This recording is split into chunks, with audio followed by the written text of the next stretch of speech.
শান্তিপুরে সরকারি চাল চুরির ঘটনায় গ্রেপ্তার 3 অভিযুক্ত তোলা হলো আদালতে। শান্তিপুর ফুলিয়ার সরকারি চাল চুরির ঘটনায় পুলিশের জালে গ্রেপ্তার 3 অভিযুক্ত।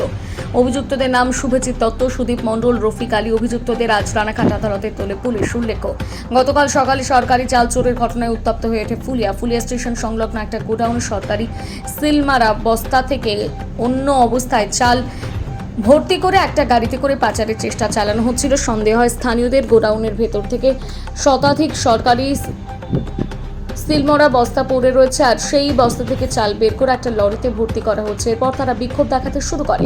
খবর পেয়ে ঘটনাস্থলে পৌঁছয় বিজেপি নেতৃত্ব। দৃষ্টান্ত, তারাও গিয়ে বিক্ষোভ শুরু করে। সেই খবর পৌঁছতে ঘটনাস্থলে শান্তিপুর থানার বিশাল পুলিশ বাহিনী উপস্থিত হয়।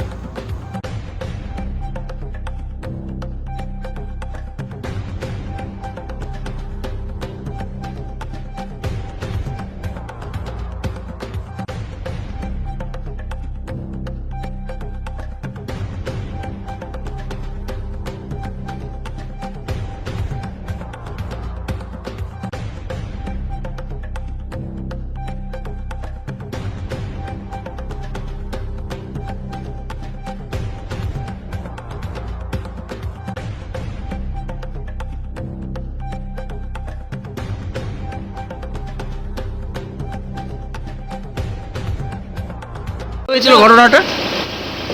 কিছুই না, মাল কিছু লোড হচ্ছিল। হ্যাঁ, তাই না? সেটা কি অরিজিনাল সরকারি বস্তার মাল লোড করছিলে তোমরা? না না, ওগুলো তো আমার কেনা মাল ছিল। তাহলে ওই সরকারি সিলালা বস্তা মালগুলো কোথা থেকে কিনলে? বস্তা ছিল আগে, ওই বস্তালা বস্তা কটা ছিল ওখানে। না না, সরকারি সিলালা বস্তা কোথা থেকে কিনলে তোমরা? কিনিনি, ওই বস্তা রাখা ছিল। তা কোথা? যে জায়গায় ভাড়া থাকে ওই বস্তা, হ্যাঁ। ওই বস্তাগুলো রেখেছিল। তাহলে কি সব ভুল অভিযোগ যেটা বলছে? বস্তা ছিল ওখানে, ছিল কিছু? আর কিছু পার্টির কাছে মাল কিনেছিলাম। তা কি এই প্রথম নাকি এর আগেও তোমরা করতে? হ্যাঁ, এর আগেও করতে এরকম? এই মাল এই জন্য পিছনে